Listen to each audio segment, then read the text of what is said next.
চিন্তা করে দেখো না কবরে কি যাইবা না, চিন্তা করে দেখো না কবরে কি যাইবা না, যে কবরে আল্লাহ ছাড়া বন্ধু কেউ থাকবে না।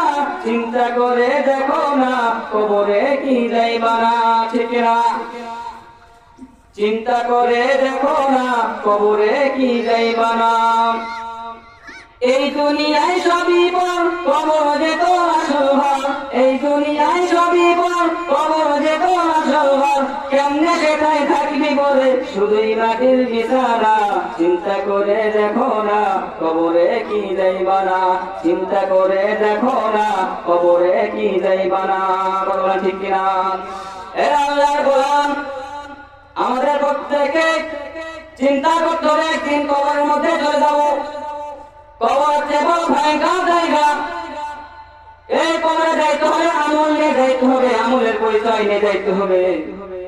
তোমার যদি আমল ঠিক হয়, কবর হয়ে যাবে তোমার জন্য সুখের ঠিকানা, আরামের ব্যবস্থা হয়ে যাবে। আর যদি তোমার আমল যদি খারাপ হয়ে যায়, আমলটা যদি খারাপ হয়ে যায়, দুনিয়াতে যদি তুমি খারাপ কাজ করে যাও, গুনাহের কাজ করে যাও, তাহলে কবর হয়ে যাবে তোমার আযাবের ব্যবস্থা।